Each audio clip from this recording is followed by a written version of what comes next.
presentation by staff to consider acceptance of the report on the City of Newport Beach's public trust lands management and provide direction to staff on next steps. Jeffrey Plovnick will give the staff presentation, and staff attorney Ben Johnson is also available for questions. Very good, thank you. We'll have the presentation. All right. Good afternoon, Madam Chair and Commissioners. I am Jeff Plovnick, Granted Lands Specialist with the Land Management Division, and I'm here to present on Item 105. Next slide, please. This item concerns state sovereign lands in Newport Bay that were granted to the City of Newport Beach by the legislature. These lands are shown here through aerial imagery. In response to staff and public concerns and commission direction, staff have been reviewing topics related to the city's mooring and residential pier permit programs since 2024. At the Commission's August 21st meeting, staff presented a draft report on the City of Newport Beach's public trust lands management with analysis, findings, and recommendations about these programs. This draft report was made available for public comment through October 31st, and now, after taking public input into account, staff have prepared a final version of this report. The report is attached as Exhibit A to the staff report for this item. Next slide, please. The legislature originally granted the state's sovereign lands in Newport Bay to the City of Newport Beach in 1919. This grant was amended several times before being repealed and replaced in 1978 by the operative grant, Chapter 74, Statutes of 1978. The operative grant has been modified or amended multiple times since then. As with all grantees, the city is responsible for managing its legislatively granted lands within the guidelines of the public trust doctrine, the California Constitution, its granting statutes, and its fiduciary duties as a trustee of state lands. A few of the most important requirements from the city's grant are shown here. Next slide, please. As mentioned, staff's report is focused on the city's management of moorings and residential piers in Newport Bay. To give you a better idea of what this encompasses, here's an aerial image of the bay with some of the moorings and piers visible. Overall, the city manages 884 residential piers and approximately 1,200 moorings, of which around 800 are classified as offshore moorings capable of accommodating vessels 20 feet to 95 feet in length, with the rest classified as onshore moorings able to accommodate smaller vessels of 18 feet or less. Next slide, please. As a grantee of public trust lands, the city has discretion in determining how it manages its granted lands. However, these lands remain subject to the oversight authority of the state by and through the State Lands Commission, with the Commission retaining all authority and jurisdiction remaining to the state for these lands. The Commission's residual oversight authority is largely limited to reviewing the city's actions for consistency with the public trust doctrine, the California Constitution, the grant statutes, and its fiduciary duties. Notably, the Commission is not authorized to impose its own discretionary decisions on the city. Such authority is reserved to the legislature through amendments to the grant. Next slide, please. Although the Commission cannot impose its own discretionary decisions on the city, the operative grant does contain specific provisions regarding Commission oversight.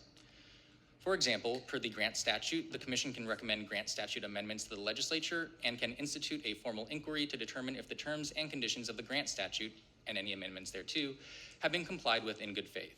The grant also provides the Commission with remedies if the city violates its grant statutes or other provisions of law.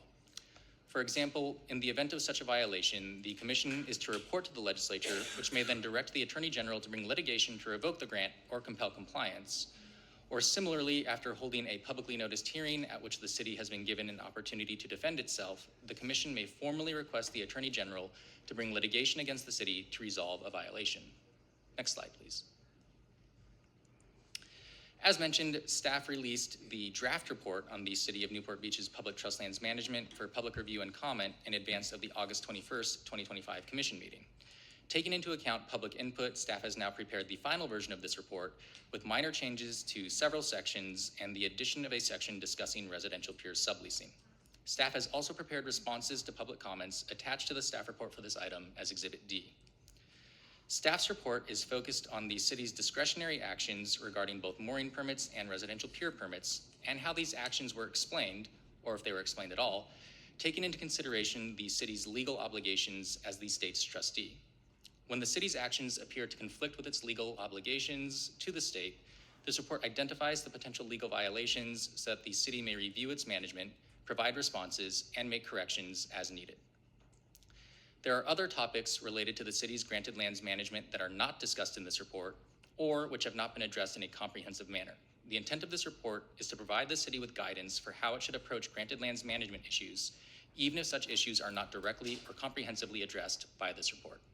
Next slide, please. Staff's findings and recommendations in the final report are substantially the same as in the draft version of this report. For the mooring permit program, staff concluded that the appraisal staff reviewed did not violate generally accepted appraisal principles, and as such, the city can reasonably rely on it to set rates for mooring permits, that the city can pursue programs to address mooring affordability, and that staff would be happy to assist the city in navigating the legal issues involved in implementing such programs, and finally, that the private sale of mooring permits allowed by the city's transfer policy appears to violate the city's grant statutes, fiduciary obligations to the state, and the public trust doctrine. Next slide, please. For the residential pier permit program, staff concluded that residential pier rates appear significantly below market rates, and the city's rental area calculations do not reflect the extent of private use of public tidelands, and that the city should review its residential pier rental rates and how rental areas are calculated.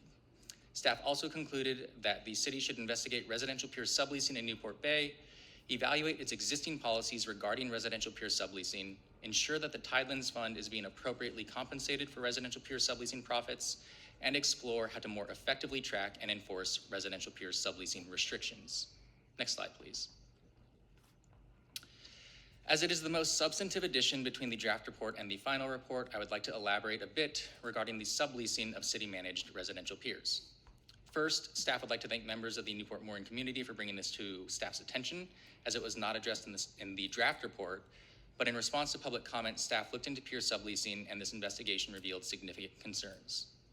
The city's current policy allows residential pier permittees to sublease their piers to third parties. The permittees are required to notify the city that they are subleasing, and they are thereafter charged the small commercial marina rate for their pier. Staff's recommendation in the final report is that the existing subleasing policy be evaluated to ensure that the Tidelands Fund is being appropriately compensated for profits made through the subleasing of residential piers.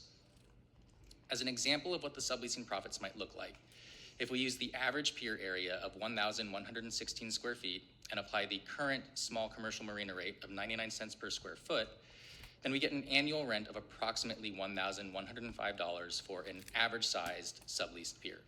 In comparison, when staff reviewed a website listing residential piers for sublease in Newport Bay, the sublease listings ranged from $1,250 to $9,000 per month. Even at the low end of that range, subleasing an average-sized pier for 1 month would fully cover a pier permittee's annual rent and net them a profit of around $145. Given the profits that pier owners seem capable of generating through subleasing their piers, the current rates the city charges for subleased piers are almost certainly too low, and this could be an unconstitutional gift of public funds. Next slide, please. Finally, in regards to the city's overall Tidelands management, staff concluded that there are clear differences in rate revision approaches for mooring permits and residential piers, with the trend for mooring permit rates having been to use regular appraisals to reflect market conditions, which is generally appropriate, whereas the trend for residential pier permits has been to reduce the overall rent amount through reductions of lease area and the lowering of rates without conducting new or updated appraisals. The decisions related to residential piers appear to be political in nature and may violate both the granting statute and the California Constitution. Moving forward, the city should change this practice and follow consistent valuation methodologies applied either simultaneously or at the same time interval for both mooring permits and residential piers. Staff also concluded that the city should review the action it adopted on July 9th, 2024 to ensure this action provides a fair solution that addresses the topics discussed in the report. And finally, that overall, when reviewing the city's actions over the last several decades, it is evident that the city has not adequately explained how its granted lands management decisions, especially in relation to its mooring and residential pier programs, comply with the city's obligations as the state's trustee under the granting statute. Next slide, please. As mentioned, staff provided responses to public comments about the draft report as Exhibit D to the staff report for this item. Staff has provided responses to comment letters received during the comment period, as well as master responses that address common topics brought up in the comments. I'll briefly summarize staff's responses to the most common comment topics, which are shown here. Additional details for these responses are available in the staff report and exhibits. Next slide, please. The first common comment topic is that existing and proposed rate differences between mooring buoys and piers reflect discrimination in the city's management of public trust lands. In response, staff would first like to thank the Newport Mooring Association and others for highlighting the issue of the low residential pier rates. Staff agree that the residential pier rates appear to be well below market value and that it is not appropriate for the city to allow residential pier permittees to pay below market rates. Thus, staff's recommendation has been and remains that the city immediately reappraise its pier rates to bring them to fair market levels. However, staff does not agree that the residential pier permits and mooring permits must, as a matter of law, be charged to the same rates. Piers and moorings are different uses with different infrastructure, amenities, and potential user markets, and so the approach to appraising fair market value and the rates determined by such appraisals may be different between them without indicating discrimination. Next slide, please.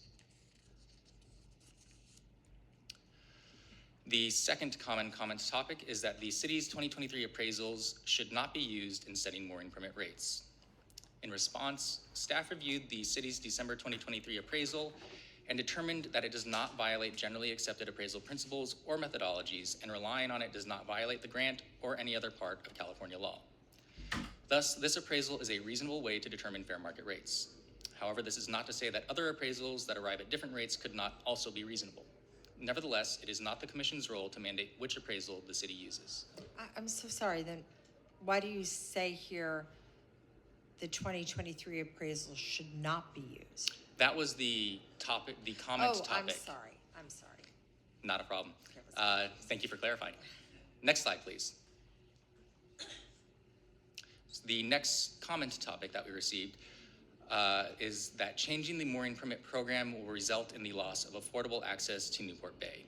And staff's response is that staff understands raising mooring permit rates will pose difficulties for some current mooring permittees, and staff is supportive of using a phased approach or other methods that could attenuate the immediate financial impact to current permittees. However, staff does not agree that the current mooring permit program does in fact provide low-cost access to the bay. The current program requires that new permittees purchase a permit on the private transfer market with a 40-foot mooring permit selling for an average of $40,000 to $60,000. The requirement for a $40,000 upfront payment is a significant financial barrier and precludes a large segment of the general public from obtaining a mooring permit. Thus, for most people, a mooring permit is not affordable. That said, staff is supportive of the city pursuing programs that could address mooring affordability. Staff would be happy to assist the city with navigating the legal issues involved in implementing a subsidized, low-cost mooring program that is consistent with the city's grant and the California Constitution if the city wishes to do so.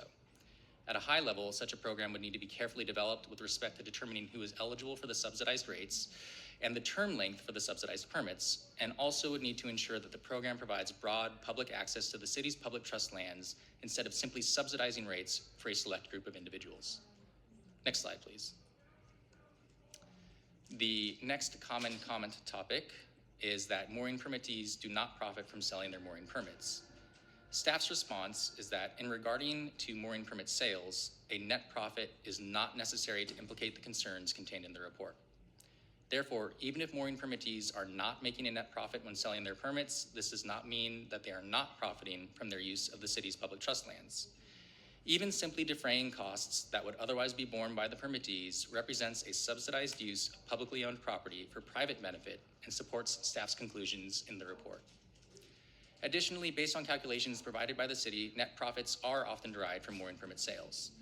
The city's analysis indicates that since 2017, sales for which the city has records have resulted in sellers collecting approximately $715,276 in total profit with an average profit margin of 52%. Therefore, whether in net or through defrayed costs, it can be concluded that sellers do profit from mooring permit sales. Next slide, please. And the final common comment topic that I will go over is that the mooring permit transfer fee provides significant compensation to the city's Tidelands fund.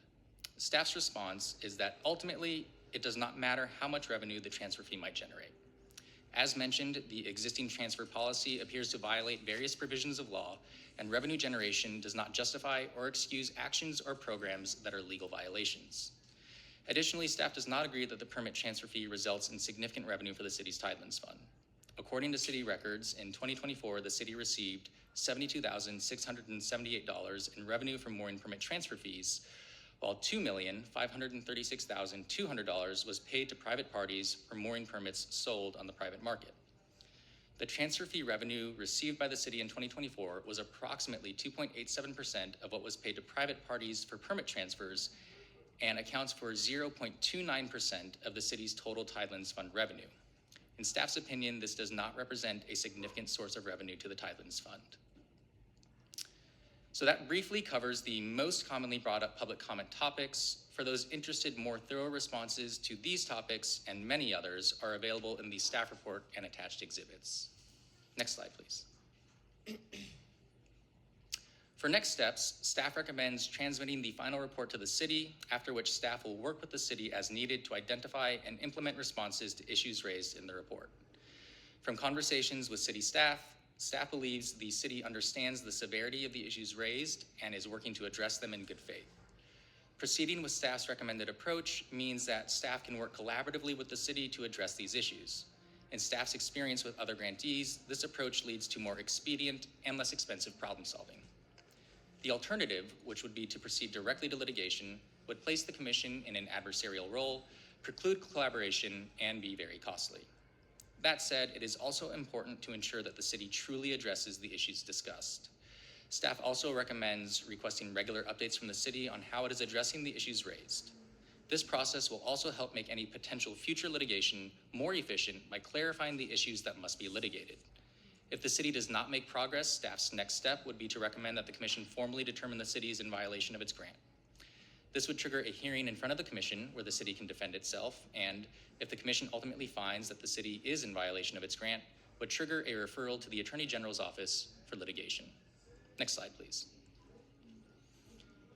Therefore, staff recommends that the commission, 1, direct staff to transmit the report on the City of Newport Beach's public trust lands management to the city.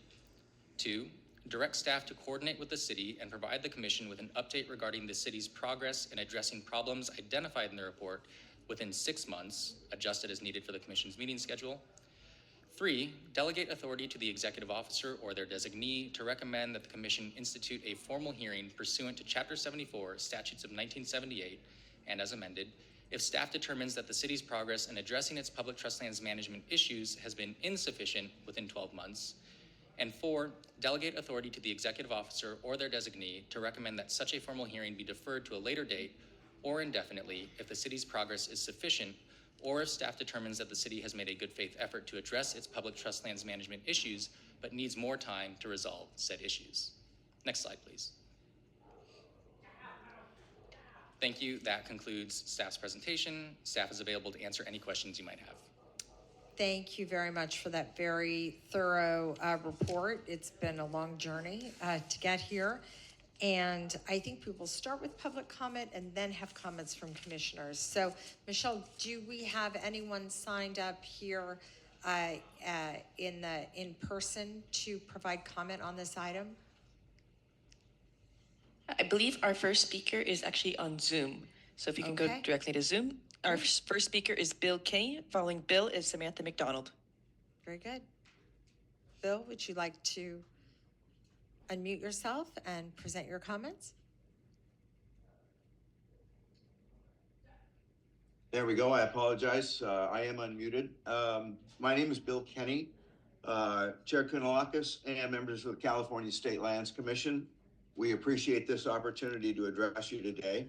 I'm representing the Newport Harbor Foundation. The Newport Harbor Foundation was created for the purpose of preserving, protecting, and enhancing Newport Harbor for the benefit of the city of Newport Beach, the homeowners on or near the bay, the commercial operators in the bay, and the recreational users of the bay. The foundation's founders, contributors, and members are made up of individuals and businesses who have a long history of using and enjoying the harbor and a vested interest in its enhancement and preservation for use by current and future generations.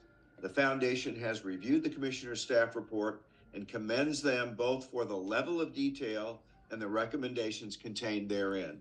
Specifically, with respect to the mooring permit rates, the Newport Harbor Foundation agrees with staff's recommendation that the city should continue to use independent appraisals to determine fair market rent.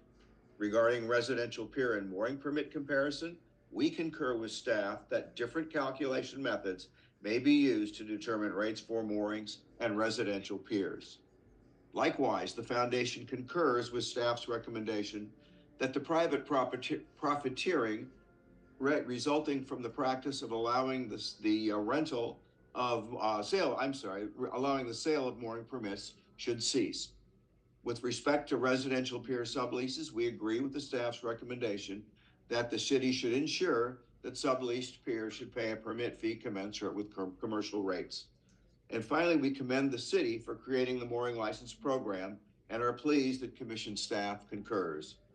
The Newport Harbor Foundation requests that the California State Lands Commission adopt the staff's recommendation on these issues, and we look forward to working with the City of Newport Beach and the California State Lands Commission in the future for the purpose of preserving, protecting, and enhancing Newport Harbor. Thank you. Thank you very much. Michelle, next speaker, please. Our next speaker is Samantha McDonald. Following Samantha, we have Chay-Lee Hickma. Can I ask you, how many people altogether do we have signed up for this item? We currently have 10 people signed up for this item, not including Bill, but one of those commenters will be a group. It will be a group presentation. Okay, very good. So within that group, there is, let me see, there's, I think, like 8. Okay, very good. Next speaker, please. Thank you. Hi again, this is Samantha McDonald. This report claims liveaboards are not public trust consistent use, yet provides zero evidence.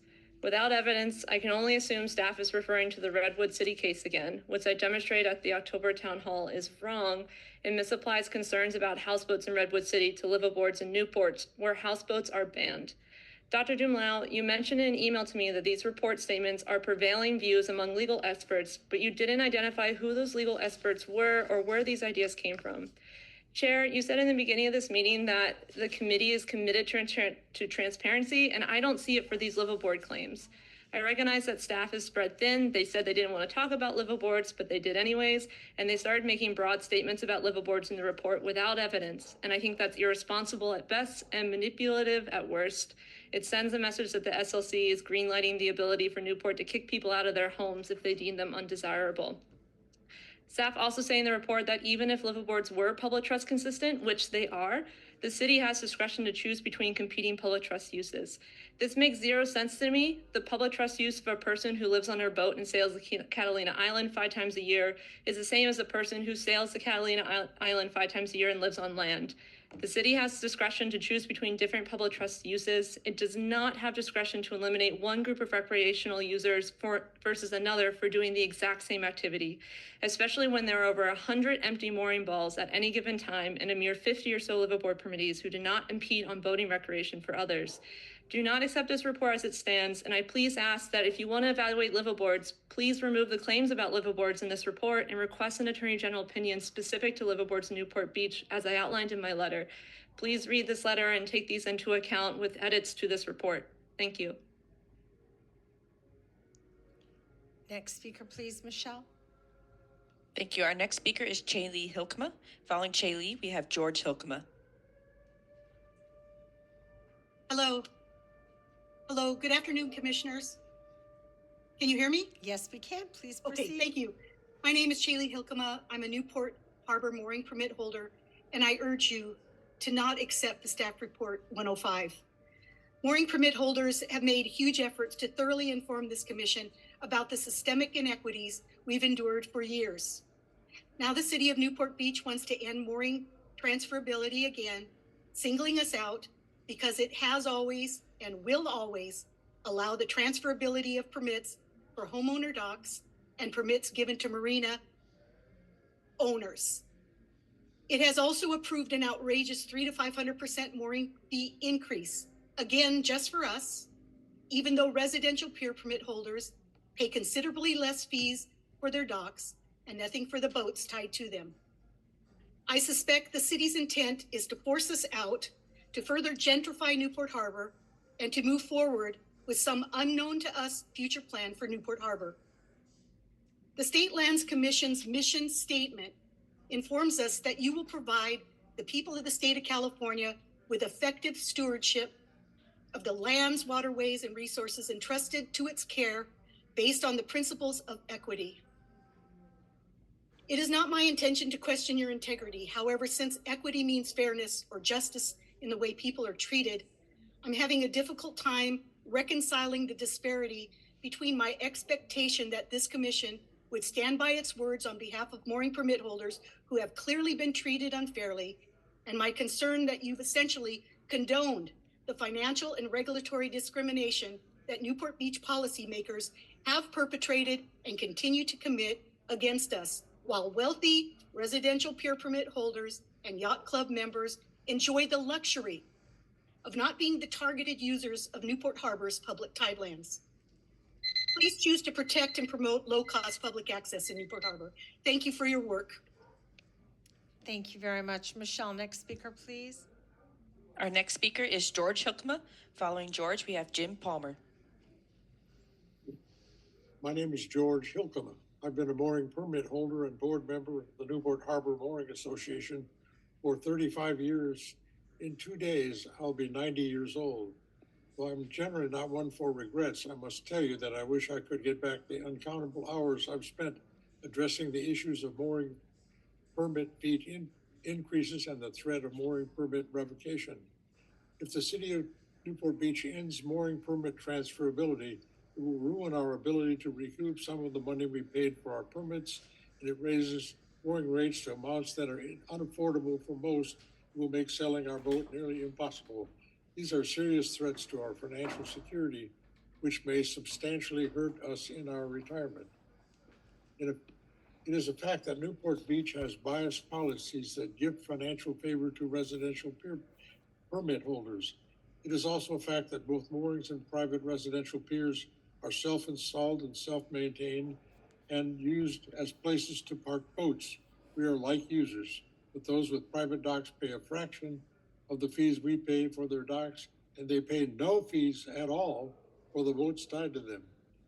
Though this commission doesn't set mooring rates, it approved the flawed Netzer appraisal that makes improper comparisons and recommends mooring fees that are far higher than the state CLAN's benchmark and rates paid by users like users in California.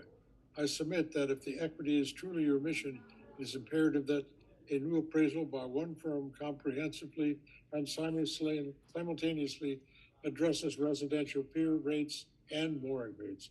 Please do not accept Staff Report 105. Thank you. Thank you very much. Next speaker, please. Our next speaker is Jim Palmer. Following Jim, we have Captain Pat Cummins. Can you hear me? Yes. Could you call up the video titled Palmer Alternative? I sent in 2, anticipating 1 minute, and here's a 1-minute video. If you could play it, please.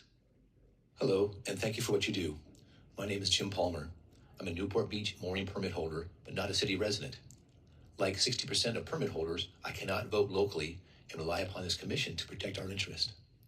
The staff report rightly notes that the city's granted lands decisions often appear political rather than compliant with its trustee obligations under the granting statute. Yet it is puzzling and contrary to the evidence that it concludes these political issues are not relevant to mooring permits. Since taking over mooring administration in 2016, the city has pursued incremental mooring permit changes, a decade of relentless paper cuts, if you will, culminating in the gut punch July 2024 ordinance phasing out mooring permits and converting them into mooring licenses. Accepting this report enables mooring permit ordinance to proceed while allowing the city to continue to delay staff's advised holistic management review indefinitely. I respectfully ask you to reject the report and instead direct the city to suspend all mooring changes until a commission-approved, fully compliant, holistic review is completed. Thank you. Thank you very much. Next speaker, please, Michelle. Our next speaker is Captain Pat Cummins. Following Captain Pat, we have Bud Cummins. Hi, can you hear me? Yes, we can. Excuse me, thank you for your time. Excuse me, I have a cold. But I just needed to say something because it's very important to me. You know, that you're about to make changes that could change my life. I live on my boat in the moorings on a 50-foot mooring. As Samantha before me has mentioned, all the rules that would protect us. I just wanted to add that we do pay a monthly fee. We do pay an extra live aboard fee, and we maintain the hardware. It's about $1,500 every 2 years. These fees do go up every year with the cost of living. The live aboard went up 11% last year. We also yearly have to reapply for our live aboard permit. We bring the boat to them to pass a 2-page checklist and we show all the paperwork. These aren't junky boats. These are boats that we care for, insure, keep registered. We keep a log for our pump out records that the city will see and check every year. Also, worldwide, marinas and moorings like to have liveaboards around. Most places that I've been to in marinas, they want at least 10% liveaboards in their marinas for safety. They call us the eyes of the harbor. We've all rescued boats from dragging, roll-up furlings from a furling. We're the ones out there in 40, 50 knots of wind at night to help a neighboring boat. We're the ones that help people on stand-up boards when they're in trouble. Duffy's, anytime you go out, you're saving a Duffy that's out there because they don't need a license or nothing. They get in the boat and go, and they get into a lot of trouble out here. I just want to say, don't get rid of liveaboards. They're important. It's an affordable way to keep me to live on my boat, have my boat. The city, another thing, the city is allowing people to still purchase these moorings, taking their cut. People are paying $50,000 for these moorings in the hopes of when they sell it, they'll recap some of their money. They plan to keep the boat. People have been out here 20, 30 years, have grandchildren in the area, families in the area. It's a community. To break this up, I just don't understand it. That's it. I gotta go to sleep. Thank you. Thank you very much, Pat. Next speaker, please, Michelle. Our next speaker is Bud Cummins. Following Bud, we have Lauren Whitlinger. Bud? Oh, you're on mute. How about now? We can hear you. Okay, thank you. So, thank you for hearing us today. My wife and I are retired, average blue-collar people, like many enjoying the harbor. For most of us, the moorings offer the last vestige of affordable opportunity to store our boats. And for those of us that live aboard, it's affordable quality living. When I first heard of the almost 500% increase for us, I thought that can't be. When we bought our boat, we were told that it would go up with CPI over the years. We budgeted for that. It's getting harder and harder to just almost live with everything going up 6-7%, let alone 500%. I'm shocked by the difference between us and the homeowners. I'm glad you have recognized that discrimination, but I doubt the city will ever charge an equitable fee compared to the raise they are proposing for the mooring holders. I can't even imagine what the docks would have to be if you compare their lifestyle to ours. At a previous meeting, Chair Kounalakis, I hope I said that right, articulated very well, and I wish I could be as articulate as her, especially on the fly like that. But at the end, she questioned whether fair market value even has to be charged. And I appreciate that consideration.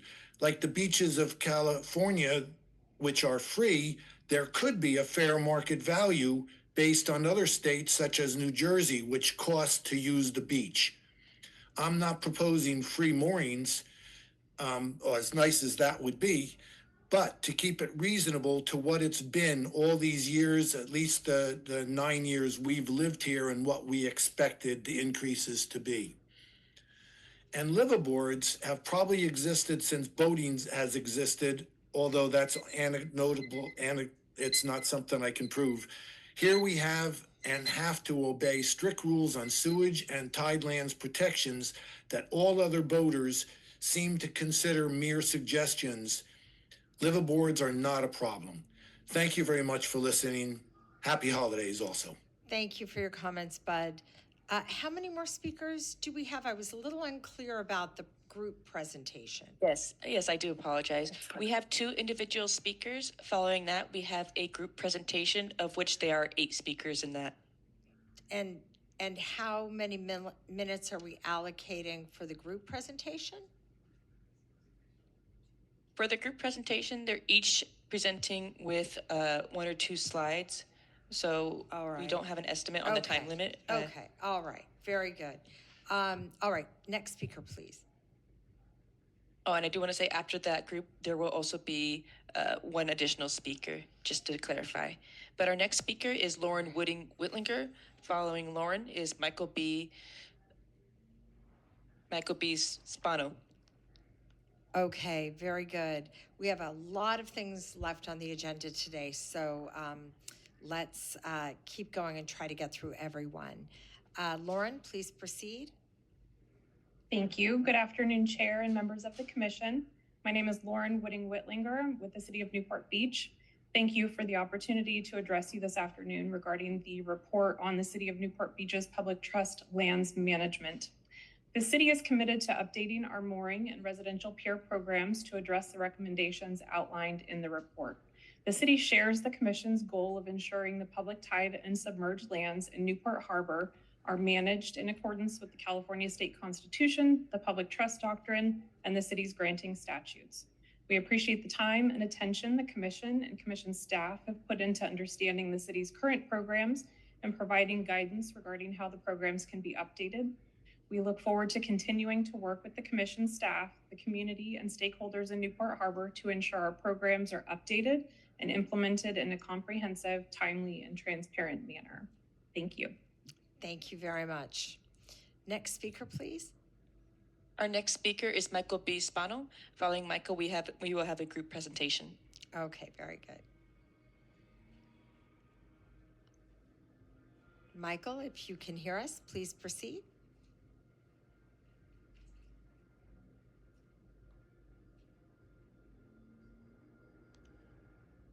Michelle, we can't see if he's there. Hello, can you hear me now? We can. Please proceed. I apologize. I was raising my hand instead of unmuting myself. Okay. My name is Michael Spano. I have a PhD from UC Irvine, and I'm a liveaboard sailor in Newport Beach. This report has uncovered some concerning truths about Newport Beach's management of state tidelands, and I do commend staff for uncovering those. I know that state lands keep saying they don't set the rates. I understand that. I really do. But if you read this investigation, there is clear evidence that you do based on the language you use. For example, you determine quite firmly that it's okay for Newport Beach to collude with an appraiser to increase mooring rents exponentially.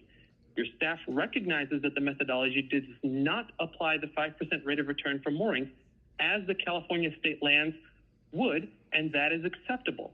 But when trying to determine if the piers are being gifted public lands, the staff does use a 5% rate of return, and even so, the pier rent still comes out below that benchmark number.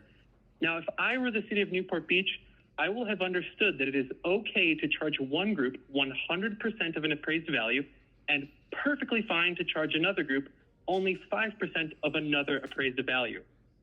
This is a precedent that you're setting in this report, and this problem isn't new. Your commission and staff have known about this for the last 2 decades. You should not approve this report without serious changes to the examples and language. As it currently stands, staff recommendations disproportionately jeopardize the most vulnerable users in the harbor, users like me, while giving a mild slap on the wrist to the wealthiest users in the harbor. I literally stand to lose everything from your decision today, everything that matters to me. I think this report is on the right track, but it is far from being equitable. Another glaring contradiction is staff's refusal to comment on key aspects of discrimination or equitable treatment. Take your pick. For instance, they point out that piers and moorings are not equal users of the harbor. I'm sorry, I hear the beeping. All I have to say is that The yacht clubs are not being addressed. They're being deferred, and that is identical use to my mooring, and staff is just pushing them off. That is not okay for that to happen in this report. Thank you so much for your time. I'm sorry if I got a little heated.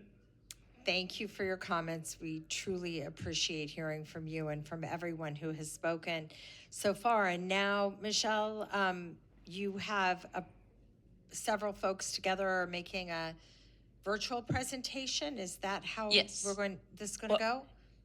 Yes, Okay. it is hybrid. There are several people who are in person, but it is a group. If I may introduce Hein Austin, Mike Fleming, Peter Kaz, Jesse Fleming, Jennifer Creston, Anne Marie Stenton, and Adam Laverns. Okay, and they're all in one place because we cannot see that. Oh, there we go. Okay. Can you hear right. me? Very good. Yes, we can hear you. Please proceed. Great. Thank you, Commissioners. Happy holidays. My name is Hein Austin, and I respectfully request that the Commission consider delaying today's vote for two big reasons.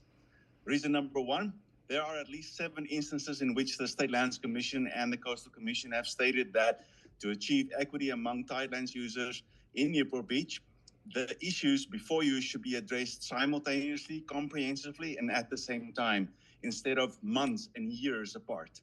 For example, instance number 7 states, quote, when the city updates the residential pier lease rates, it should also establish a schedule to reappraise the residential pier rates and mooring rates at the same time, end quote.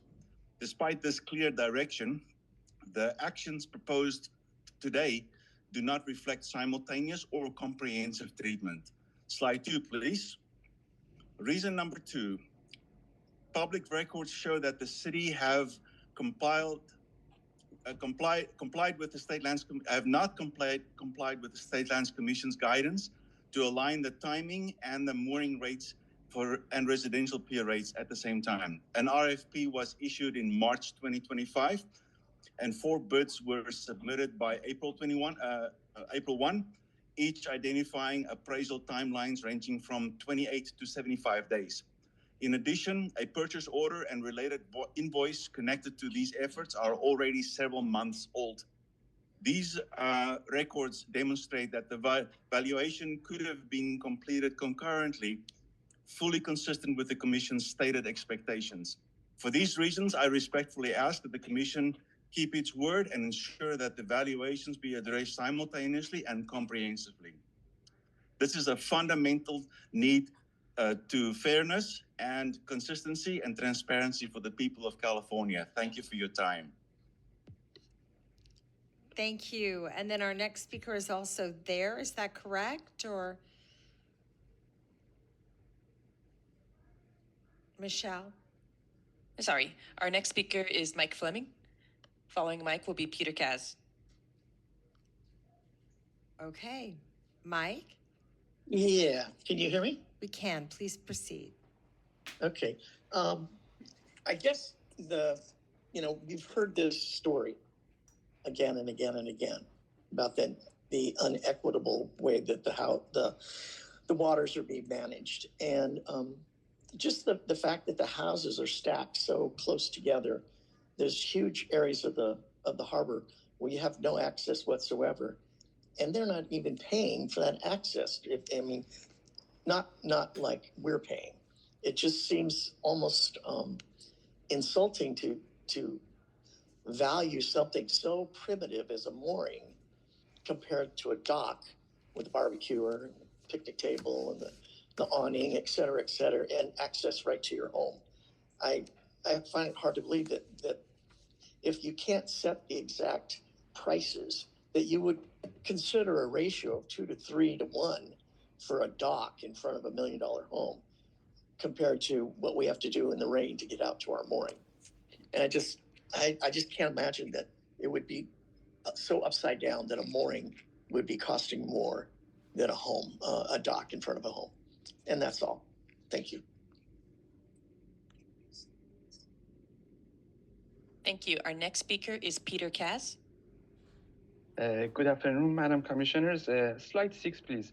I just want to show you on the slide what happens when we say we're going to save money for mooring people, mooring community, when we get rid of the mooring permits. Staff says a $40,000 upfront payment is significant financial barrier, but the staff fails to recognize the simple economic cost over time. In 10 years, a residential dock pays about 7 years in green. One specific mooring, about 46 in orange, because they have the mooring permit right now and the boat cost. A city mooring license with no boat pays $72,000. It's in green, it's in the red one. So the whole thing is to help us, the mooring community, to save money, but we don't look at the 10 years what happens. Anyone can see that to pay far more for something over time is not a wisest choice. The average cost of a new car is now over $50K. Housing costs in Orange County are outrageous, yet through planning, saving, and borrowing less, affluent people manage, just like me, I managed to obtain a mooring permit. A staff implementation that people like us cannot save to acquire a mooring permit is inaccurate and narrow-minded. Next slide, please. The city-owned local coastal program calls to continue to provide mooring as a low-cost option. Please reject the report as it's written and direct staff to enforce the granting statutes to rewrite in a way that uphold the local coastal program and ensure fair outcomes in Newport Harbor. Thank you so much. Thank you. Our next very speaker much. is, my apologies. Next speaker, Michelle. Our next speaker is Jesse Fleming. Hi, yes, I have slide number 11.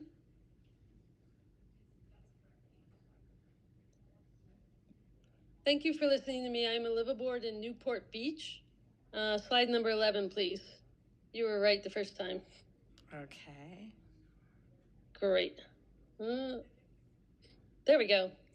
Your staff report recommends to end the transfer program for moorings only.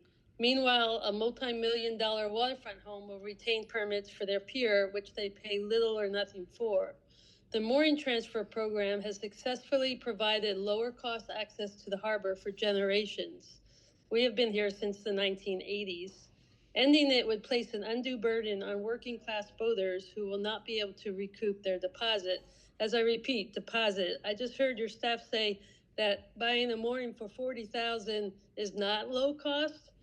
Where can you get a house for $50,000? If we were to have a slip in Newport Beach, it would cost us $5,000 a month, $60,000 a year. We can purchase a 50-foot mooring for $50,000 and then pay our monthly fees as we've been doing all along. This is a way of living for us, very low cost, and it's been going on for generations to help people to have a place to live.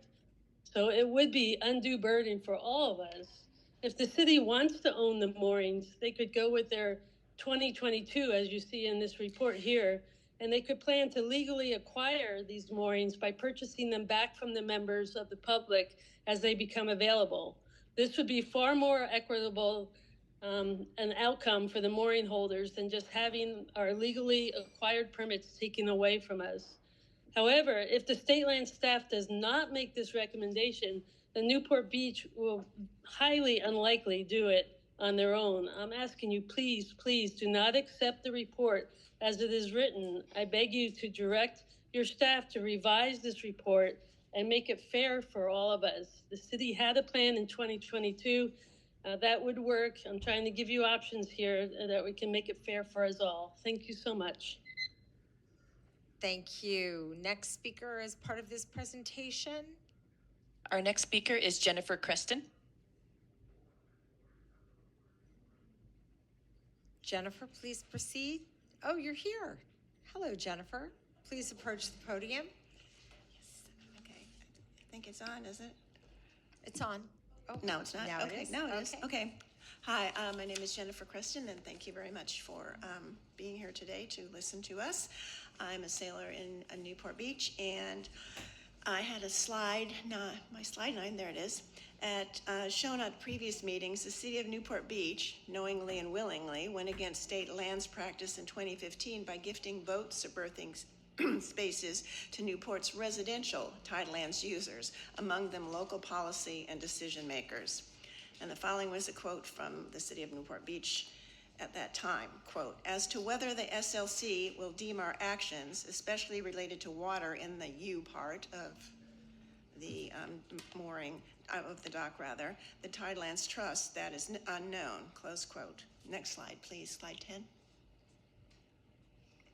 Okay, there's the U-shape mooring on the right-hand picture. Figures from that 2015 city staff report show a reduction of the impacted Tidelands area that boats at the docks the docks occupied created a loss of $1.79 million over the past 10 years. And that issue has not yet been addressed. And add to that an additional dollar value loss associated with the city's lax and non-existent enforcement of residential pier sublet rate. Residential piers are supposed to pay the slightly higher small commercial marina rate. We're talking about paying 99 cents per square foot over 58 cents. Yet only about 20 self-report the subletting of their docks. It's common knowledge that there are far more. Here are a couple of websites from that aid in subletting docks. One was $7,500 a month, another was $90,000 a year. And that appraisal that we were talking about was awarded before the RFP was sent out, by the way. Our ask is this: please direct staff to review this report with an equity lens and make recommendations that will level the playing field instead of coming down on ordinary boaters who just want to be able to continue boating in Newport Harbor. And look back into sharing this with the Sheriff's Department. We used to do a really good job of maintaining the harbor. Thank you. Thank you very much. Michelle? Our next speaker is Anne Marie Stenton. Okay, she appears to be here also. Anne Marie? Thank you so much, commissioners and staff, for the opportunity to speak today. I do want to thank the commission and staff for their time and effort on this report. It will have a significant impact on the 1,200 mooring permittees and their families' access to the California coast. Page 21 of the report discusses how the city appears to have treated its residential pier lessees, who are necessarily city residents, more favorably than its mooring permit holders. This disparate treatment risks violating its fiduciary duties to the state. While docks and moorings are not identical, I think we can all agree on that, we strongly disagree that these two Tidelands permits are not equivalent uses. In this case, they're both self-installed, self-maintained, and serve to berth a boat over the same waters. The only difference is, one, the moorings can be accessible to anyone, even non-residents. The other requires the person to be wealthy enough to own a multi-million-dollar waterfront property in Newport Beach. Right now, only mooring permit holders are being targeted for loss of rights and significantly increased rates, while others with deeper pockets will retain permits with transfer rights, favorable rates, and long-term leases. We don't feel this is neutral trust administration. This report is written, while it does a lot, I think, to identify concerns, unfortunately, it needs a little bit more work. It will further the disparate treatment mooring holders have already received if it continues as it is. We ask this commission to recognize that there is clear and existing rate discrimination, and to please use your power and authority to uphold the right for ordinary Californians to continue to have affordable access to the coast in Newport Harbor. Please require the city to address rates for pier holders and mooring holders simultaneously, as has been recommended by many state commissions. We respectfully ask the commission for a few things today. Next slide, please. Thank you. Please do not accept the report in its current form. Please direct staff to revise recommendations to include clear language that the trustee must address rate and transfer inequities across all Tidelands users simultaneously. And please remain neutral on transferability until these uniform, non-discriminatory policies exist. Thank you for your time. Thank you very much. Did you guys get this ever? We have that, Okay. yes. Thank you. Michelle? Our next speaker is Adam Laverns. He is right After here. this group, we do have two more speakers just for clarification. Okay. Good very afternoon again. Thank Jeff got up here and said that the appraisal that staff reviewed did not violate generally accepted accounting principles. We're not talking about generally acceptable accounting principles. We're talking about corruption of the process at the local level. The appraiser in a previous appraisal had said that the slip to mooring ratio for setting mooring rates is unreliable. In July of 2020, Harbor Commissioner Scott Cunningham sent out an email saying, "I've had 2 long conversations with Jim regarding the 2016 mooring appraisal. The net is when we are ready and funded, the appraisal results will look much different than the 2016 numbers." He sent that email more than 8 months before the RFP was even issued. Next slide, please. In response to that RFP, 4 appraisers submitted bids. The bid was not awarded until August 3rd, so over a year after Harbor Commissioner Cunningham's email. How did the Harbor Commissioner know more than a year in advance which of 4 appraisers would be selected and that the appraisal would look much different? That's a problem. That's corruption. The appraiser also, during the same month the appraisal kickoff started, had received from the city a decades-long free ground lease where he sits on the board and the harbor master's brother sits on the board. The harbor master entered into an agreement in 2022 to not participate in anything related to the use or financial arrangements related to moorings because he himself owns a mooring permit and a yacht club field. At that time, the yacht clubs were to be exempted. The city wasn't going to impose any extra expense or conditions on them.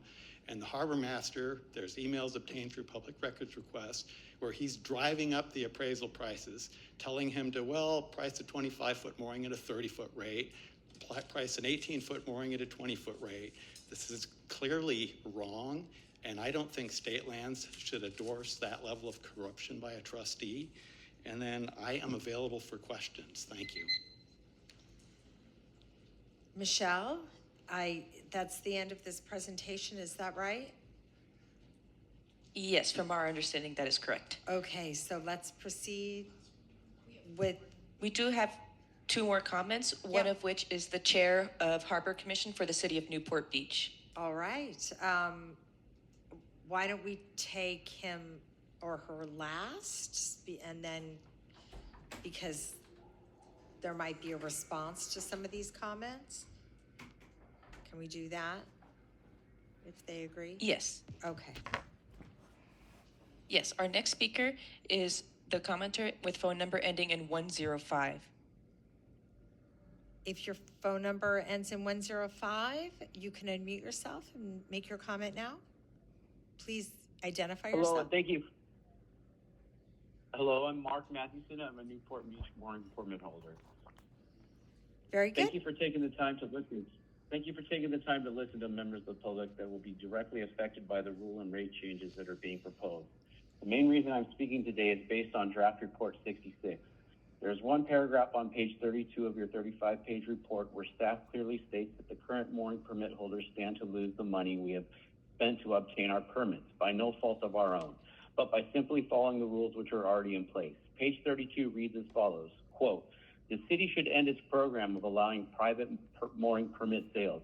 Many current mooring permit holders purchase their moorings with the expectation that they would have the option to sell them in the future to recoup the purchase cost. The city could consider ways to phase out transfers which recognize that the current mooring permit holders were only following the city's established rules when they purchased their moorings. Commission staff is not taking a position on whether compensation should be provided to the current mooring permit holders," end quote. Staff correctly recognizes the fact that we as mooring permit holders stand to lose the many thousands of dollars we have spent to obtain a mooring permit, but by no fault of our own. Staff also recognizes that we were just following the rules which were already in place. Seeing that commission staff is the main driving force behind changing the current system from permits to licenses, I am imploring staff to take a firm and loud position that current permit holders should not stand to lose the thousands of dollars we have all spent while simply following the rules which have been in place for decades. We need you to take the position that we should be compensated for our initial buy-in, especially being aware that the new rule changes will effectively eliminate any chance to recoup that same money in the future. Thank you for your time and happy holidays. Thank you very much. Michelle, final speaker, please. Yes, we have no other hands raised for comment at this time. So our last speaker will be Ira Beer, Chair of Harbor Commission for the City of Newport Beach. Welcome, Commissioner Beer. Thank you, and good afternoon, Lieutenant Governor and Commissioners. I do serve as chair of the Newport Beach Harbor Commission. For the past 8 years, I have been directly involved in the city's mooring permit and city licensing programs. including chairing subcommittees, stakeholder meetings, working closely with city staff, and making formal recommendations to our city council. From a public trust perspective, the core issue is straightforward. When a public Tidelands mooring permit becomes privately transferable, it stops functioning as a public access program and instead operates as a private asset. In Newport Harbor, that structure has created a private market that restricts access and diverts value away from the public. The claim of low-cost access does not reflect real-world conditions in Newport Harbor. Even where annual rates appear lower, new entrants are required to buy their way in through private transactions. Staff notes that a 40-foot mooring permit commonly sells for $40,000 to $60,000, creating a significant barrier to public access. Meanwhile, the public receives very little of that private transaction value. The city transfer fee is $1,260 for a 40-foot mooring, while private parties received over $2.5 million from mooring permit sales in 2024. The city received less than 3% of what was paid to private sellers at a time when the Tidelands Fund operated at about a $4.3 million deficit. Today, there are roughly 1,000 private mooring permit holders controlling access to public Tidelands, while only 17 city-controlled mooring licenses are available, and there are 80 people remaining on a waiting list unless they can afford to buy access from private parties. This disparity demonstrates, a few more seconds, please, why private transferability of city mooring permits undermines proper public trust administration and requires reform. This same principle does apply to residential piers. Staff's report raises those concerns. Residential pier rates appear below market. Rental area calculations do not fully reflect private use of public tidelands, and so on. I want to respectfully acknowledge that groups such as the Newport Mooring Association are advocating on behalf of existing mooring permit holders and their private interests. That advocacy is expected. However, the Commission's duty is to the statewide public interests and to the integrity of public trust lands. This is not about punishing current users. It's about restoring fairness, transparency, and broad public access while ensuring the Tidelands Fund is appropriately compensated. So for those reasons, I strongly support your staff's recommendation, and I urge the Commission to authorize staff to work with the City of Newport Beach and implement the proposed reforms in Tidelands. Doing so will help realign Newport Harbor's programs with public trust principles and ensure this remarkable public resource remains accessible to all. Thank you so much for your time and consideration. Thank you very much, Commissioner, for making the effort to be here and for your comments. Do we have, Michelle, anyone else who would like to address the Commission on this item? No, we have no hands raised for comment at this time. Okay, I suspect the other commissioners might have comments, so I would like to go first. Let me just start by thanking everyone who came to provide comments, but more importantly, thanking all the members of the Newport community for their engagement over the last 2 years. The comments that we have received along the way have brought to light some very real and serious issues facing Tidelands users in Newport. We now can see clearly that the rates being charged for the piers is too low. And the staff report highlights the deficiencies in how the pier program is managed. I also want to recognize that first and foremost, what this staff recommendation will do is help to have a new system that will allow for the fair management of these programs. And what we are asking the city is to bring up the rate in particular, to look at those rates for the piers and bring those up to market value. But what the report also highlights is the legal and fiduciary challenges that we've struggled with when we analyze the requests submitted regarding the mooring program. There are also some real challenges here. And when it comes to the transfers and the mooring rates, there are challenges that limit our ability certainly to do what has been requested of us by so many of the speakers, including those here today. So we hear you that the increase in rates for the moorings is going to create some real challenges for some. And I'd just like to say, on a personal note, as someone who was born and raised in the state of California and has spent more than my fair share enjoying the waterways of the Delta and the Sacramento River, and more than my fair share of time out on the San Francisco Bay, that you should not have to be a person of great means in order to be able to spend time on boats in California. We have a 550-foot long coastline as a crow flies. There is plenty of room.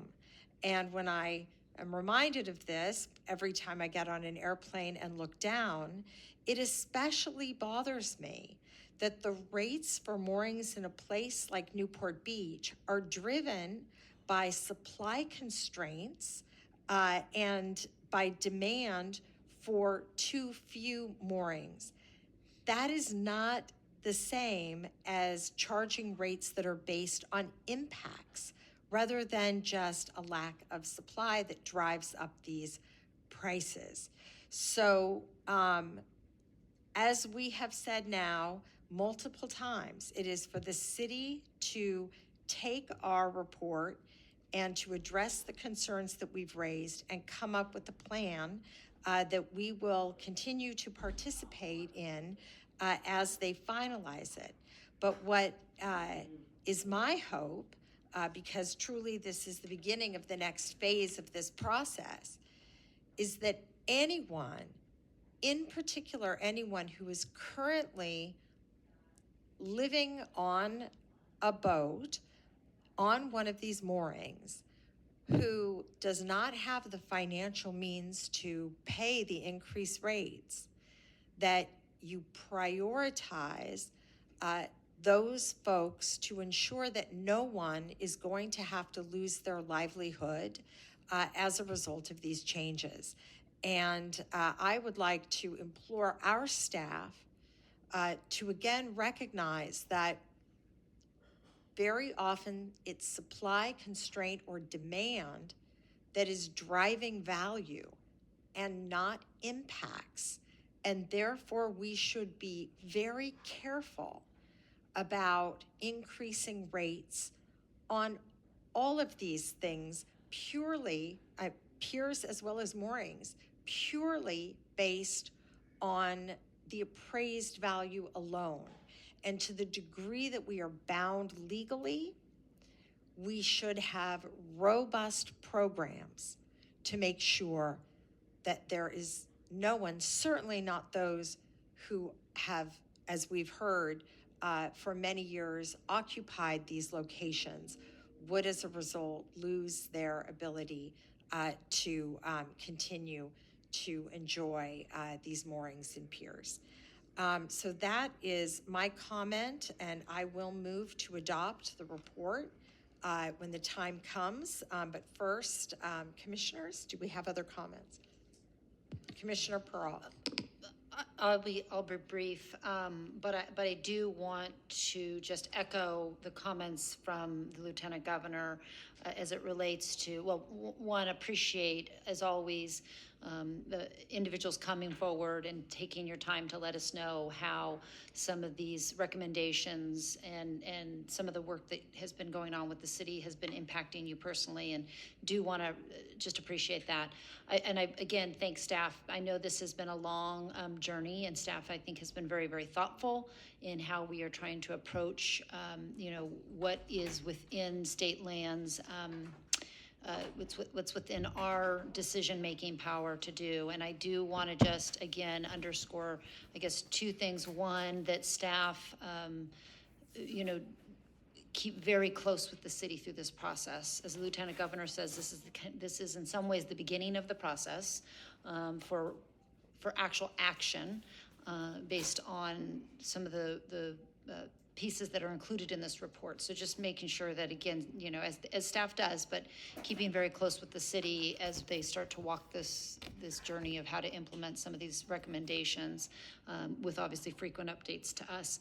And then also just want to, again, reiterate, I think the importance, again, the Lieutenant Governor's, comments around, you know, figuring out a way that we have the least impact on individuals who are on moorings, who are living in their vessels, that they can continue to do so. I know in the presentation it was mentioned a recommendation for an implementation of some sort of a low-cost program, and I know that wasn't the exact words, but essentially something that would allow for equitable access. And I think that is, again, a very important key point to not just the report, but to the next steps that need to be taken by the city. So again, appreciate the time and appreciate everybody's taking time to come and speak with us.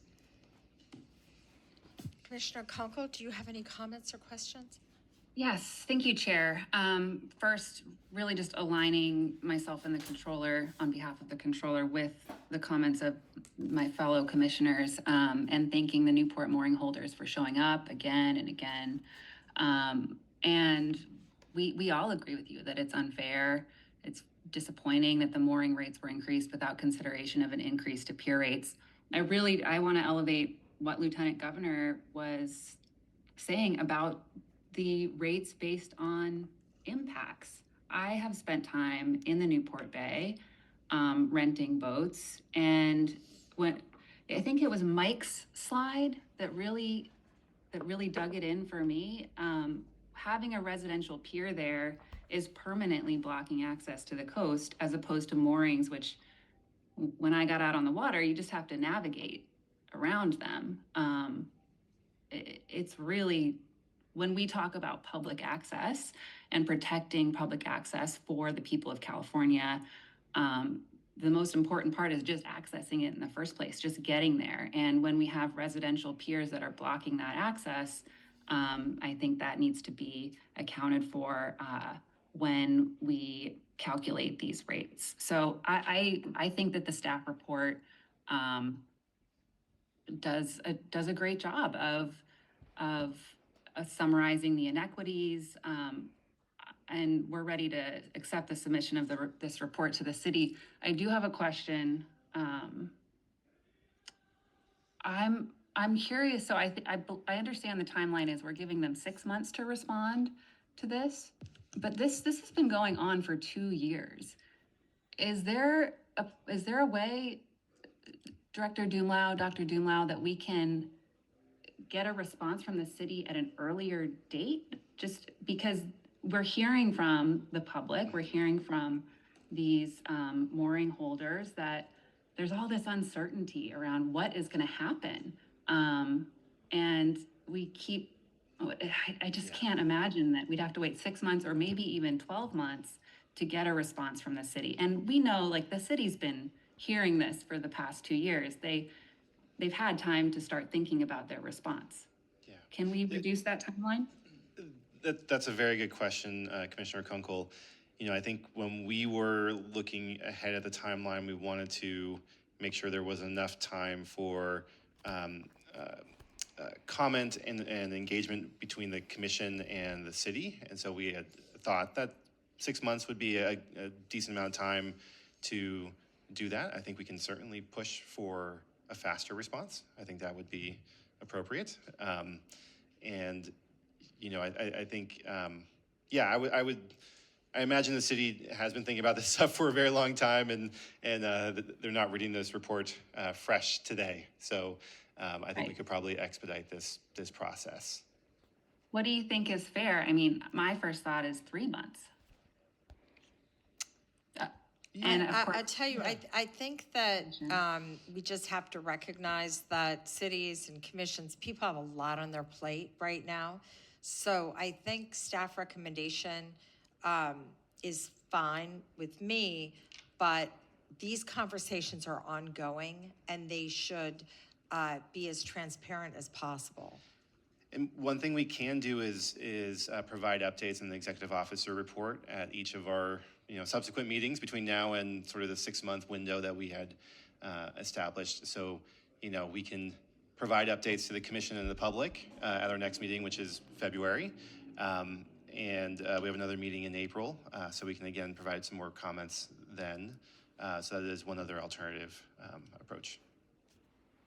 And we can continue to push them to provide a response faster. 6 months doesn't mean that they have to submit things by, by that date or on that date. It can be done before. Yeah, I guess we can just say on the record here that Controller Cohen expects a response much earlier than the 6-month date. Okay, understood. That's great. Okay. I would like to move that we adopt staff's recommendation. May I have a second? Second. Moved by myself, Chair Kounalakis, seconded by Commissioner Peralt. Any objections to a unanimous vote? Okay, motion passes unanimously. Thank you.